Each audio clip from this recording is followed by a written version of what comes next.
friends, welcome back. I hope you had a good week. If you watched the Super Bowl, I hope you enjoyed your halftime show as much as I did, because I thought it was pretty cool.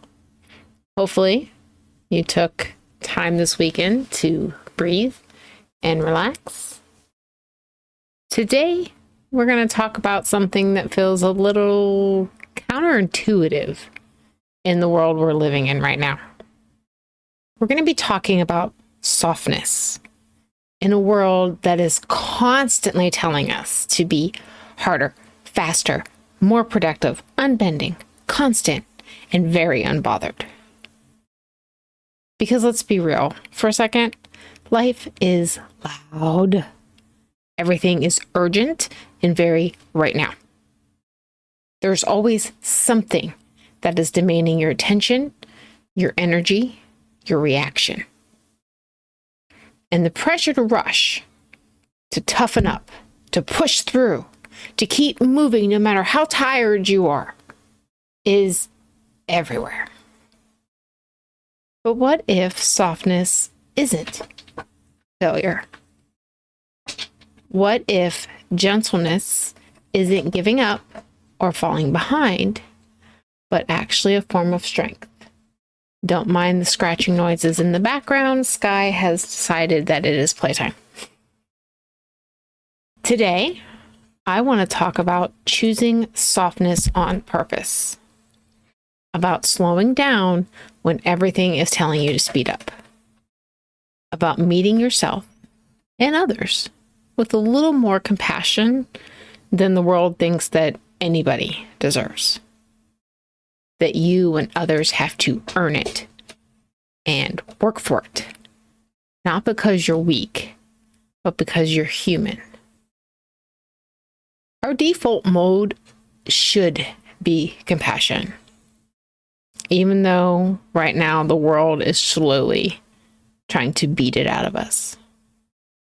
So grab your coffee, take a deep breath, and let's talk about what it means to try and stay soft in a very, very hard world.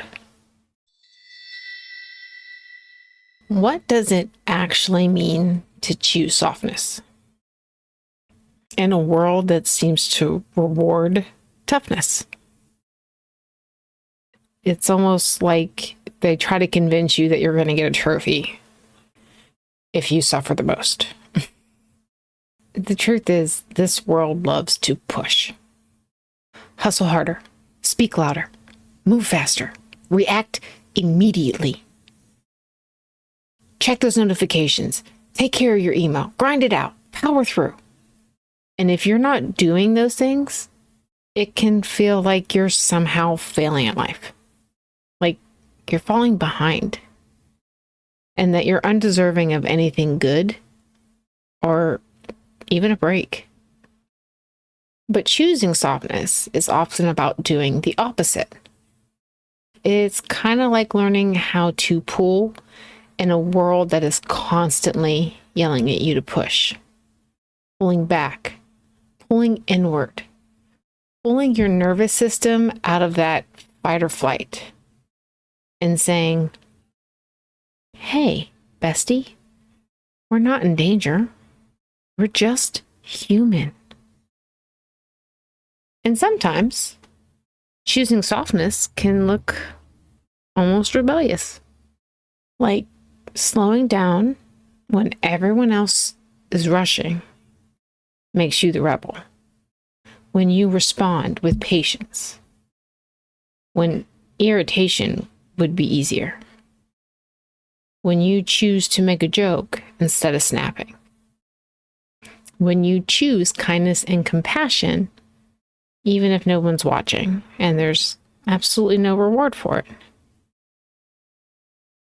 An example of one of my moments like that, this winter, it was cold and miserable.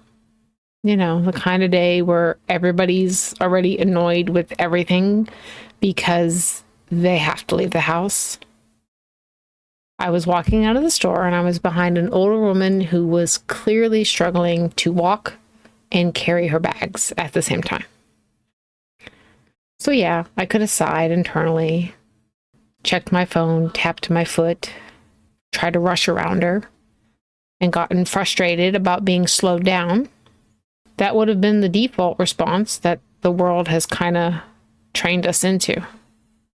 But instead, I offered to carry her bags, and I put out my arm so she could hold on to it, and I walked her to her car.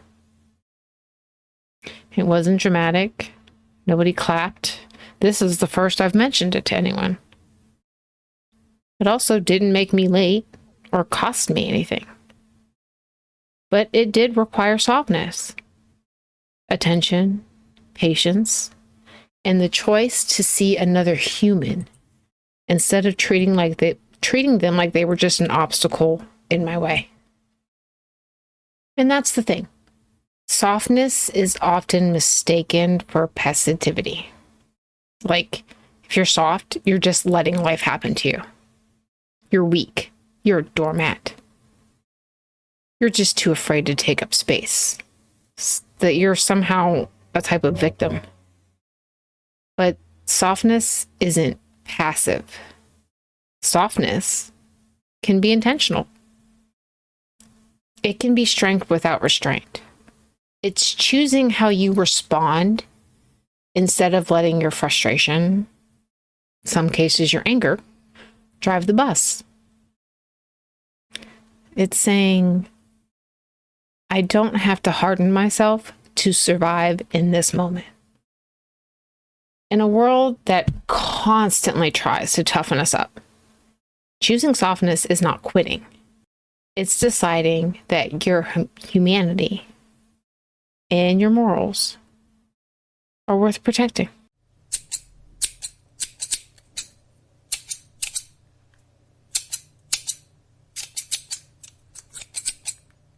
All right, time for what I hope some of you tune in for, our Stitch Happens. So again, this is going to be an older story, but it's one of my favorites. When I was 19, we got a call that my grandfather was dying. I know you're thinking, oh my God, how is this her favorite story? He was in hospice, and they decided that they were going to let him come home with all his equipment and support so we could say our goodbyes and he could kind of die at home. So my dad and I drove down to Florida, and I had even seriously considered, depending on how long they thought he was going to last, maybe relocating for a short period of time to kind of help my aunt take care of him. It was heavy. One of those moments where everything suddenly feels very adult, very serious, this is a core memory, whether you want it to be or not. You know, sadness is in your head, crying. So I'm sitting in the kitchen with my aunt and the hospice nurse, and we're going over his medications and his schedules and how often can he have this. You know, very calm voices, very serious faces, is very much trying to hold it together. What I did not know was that my grandfather had convinced my dad that, you know, when he was at the hospital, they would put him in his wheelchair and take him outside for fresh air. So they could do the same thing, but they could use his scooter and he could get some fresh air. Now, my dad was not a big man. My dad was a very large man. Not a sprinter. Not built for cardio emergencies. My dad steps behind the scooter to help guide him through the sliding glass doors. And the second my dad gets behind him and the front wheel of the scooter passes the door frame, my grandfather hits the gas. Yeah. I look out the kitchen window and all I can see is like his bald head bobbing down the sidewalk, full speed. His hospital gown's flapping in the wind, and my poor, out of shape, very large dad is trying to run after him, yelling, "Stop, Dad, stop!" I run to the door just in time to see my grandfather absolutely flying down the road, laughing his head off. His bare butt is bouncing with every bump because he's got nothing on under his hospital gown. And it was almost like it was some kind of unhinged farewell parade. He goes all the way down to the end of the street, turns around, and then comes cruising back like he's in the retirement home version of the Daytona 500. He pulls up next to my dad, who is wheezing, sweating, trying not to laugh, but mostly probably just trying not to die in that second. And my grandfather looks at him, completely calm, and says, "I just wanted one last ride." And then he lets my dad push him back inside the house and put him back in bed like nothing happened. He died a couple days later. Later on, when me and my dad were talking, my dad said he was actually grateful for that moment. He was grateful that he laughed with him, that they had that last funny moment. Grateful that in the middle of something terrifying and heartbreaking, my grandfather gave him something ridiculous and joyful to hold on to. That moment, that absurd, defiant, extremely inappropriate moment is one that I still laugh about. It was this tiny pocket of light that was in the middle of something that was very, very heavy. And now I'm going to cry here in a minute. They're both gone. This memory is even more important. It's a moment of light. And honestly, my grandfather, that was the most him thing he could have done.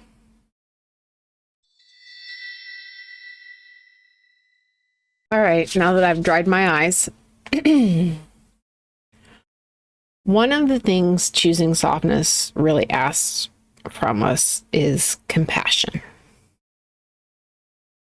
For others, but for ourselves too. And honestly, self-compassion is usually the hardest one. Self-flogging is now an acceptable Olympic pastime, I guess. We're really good at understanding why everyone else is overwhelmed. But when we're tired and burned out and snappy or running behind, suddenly we expect ourselves to function like a machine that just needs a firmware update and not, maybe a timeout and a new cup of coffee. Choosing softness can look like breaking down when life is demanding speed. Not in some dramatic, like, quit your job and move to the woods, though, honestly, tempting. As long as I have my yarn, coffee, and some books. But no, I mean small, everyday rituals. Which we've talked about those before. Taking a breath before responding, letting yourself sit with your coffee instead of chugging it while you're also trying to answer emails. Noticing something funny in the middle of the grind instead of just seeing the annoyance.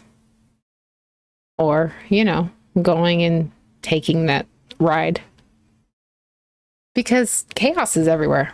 The dishes are piling up. The schedules are overlapped. Social media and the news are crying the apocalypse is coming.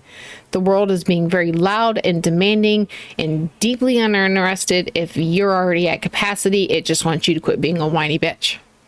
It constantly demands more and more and more and more. And in that, softness, it can actually create space. Space to see the human in front of you instead of just an inconvenience, a bump in the road. Space to respond with empathy instead of automatically being defensive. Space for joy to sneak in when you weren't expecting it. And the wild thing is this stuff can compound. It's like a pattern. You do a stitch at a time, and then eventually you got something you're proud of. Compassion can be like a muscle. The more you use it, the stronger it gets. The more often you pause instead of react, the easier it becomes to do it again next time. The more you meet yourself with understanding instead of criticism, the more naturally it feels to extend that same understanding and same grace outward. Don't get me wrong, softness will not make life less chaotic, but it can help us show a path among the chaos. That shift is enough to turn a hard moment into a connected one. Like that lady I told you about that I helped to her car. I see her some Sundays when I shop with my husband, and she always smiles and waves. I'm connected. So, we had one connected moment, or at least a survivable one, and always keep a little humor intact.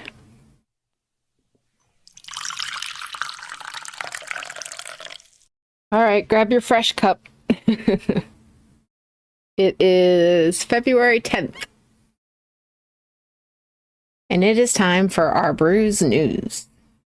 And let's be real, I am already tired of the lying bullshit that is swirling around out there. We always begin with our Epstein update. The fallout from the Epstein files is getting worse and worse. And thankfully, it's starting to get louder. And honestly, the more I hear, the more I think, who in the world is actually being held accountable for this? So first up is a ranch that was never searched. Yep. Epstein actually had not just the New York house and the Florida Palm Beach and the island. Oh no, he also had a ranch tied to his network, which reportedly was never searched by federal authorities. Local authorities were told to back off, and federal authorities, I guess, just didn't do it. And somehow, that's okay. And then there's Miss Maxwell. Mrs. Ghislaine Maxwell shows up to a hearing where she invokes the fifth and basically says, I will only talk and I can prove that Trump and Clinton is innocent, but only if I get a pardon. Because, of course, let's also add political theater into the mix.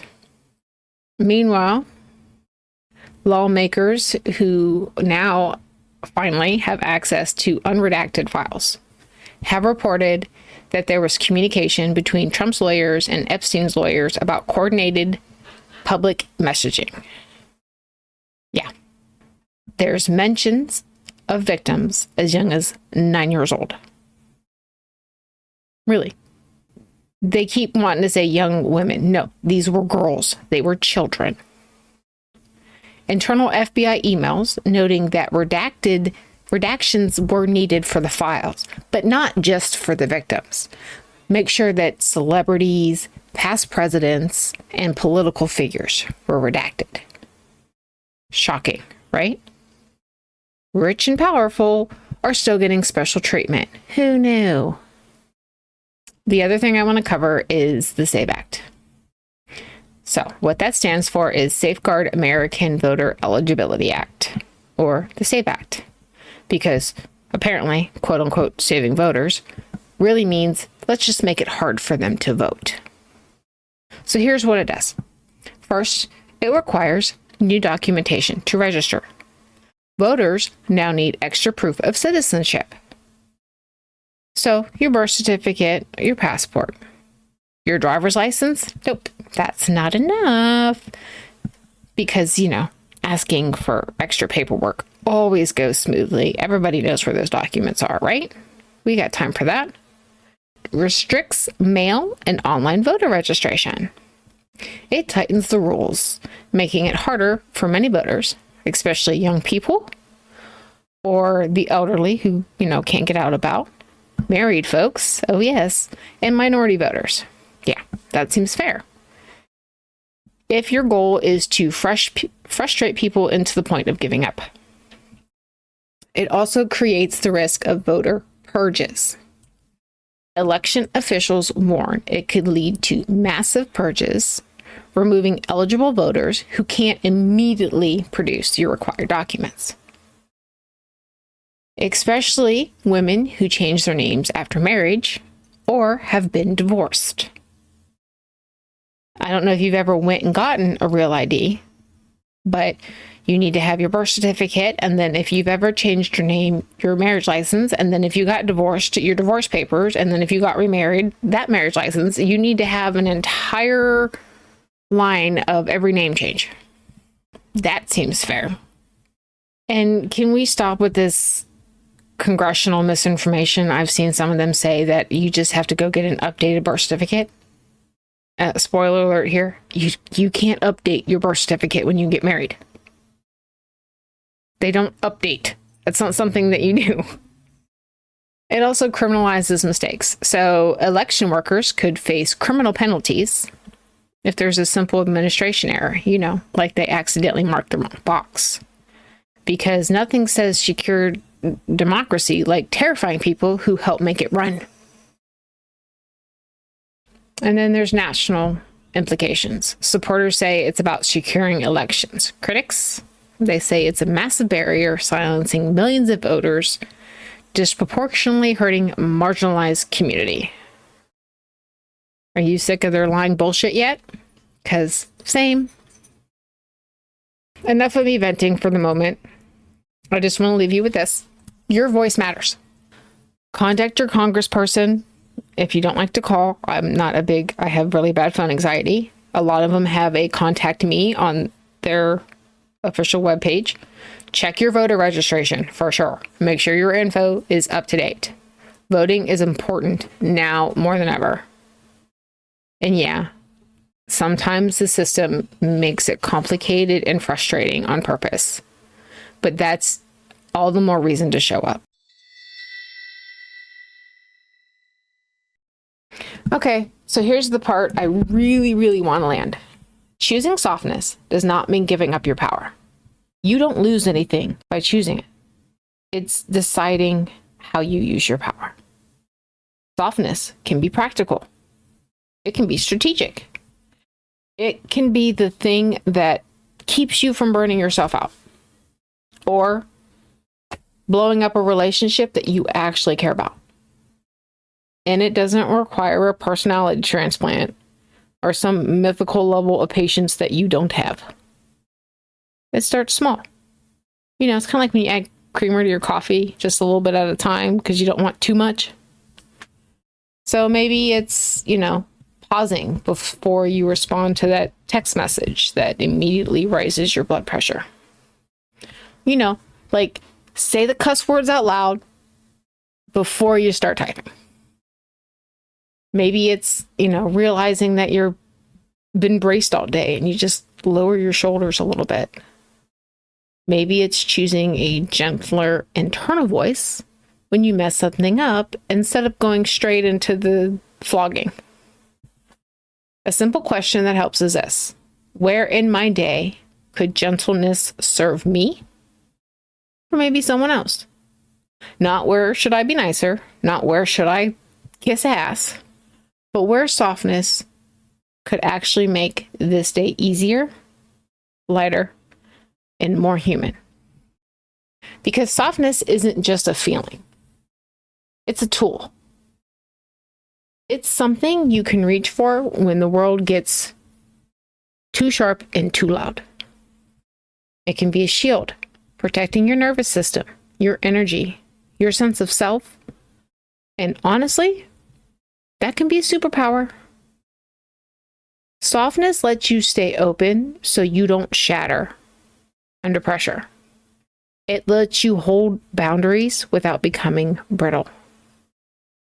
And it lets you move through hard things without turning into someone that you don't recognize. In a world that's constantly telling us the only way to survive is to harden ourselves, choosing softness isn't weakness. It's actually strength with intention. All right, my mystics. Let's get into our shuffle happens. The card this week, as always, is striking right out of the gate. So take your deep, cleansing breath and let the imagery take you away. There are stone steps leading up to a doorway, like the exit of a cave atop a mountain. It feels ancient, intentional, like you did not end up here by accident. Standing in the doorway is a tall, blonde-haired woman. She's facing away, looking upward. She's wearing a gorgeous, flowing red dress. And from her hands pour a red smoke.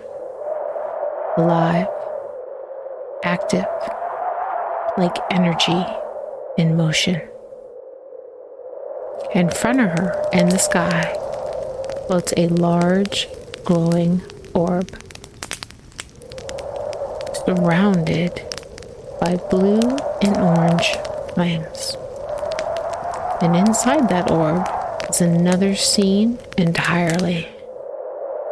You can see a door cracking open, as if it's showing her and us that something is opening, that the moment has arrived, that it's time.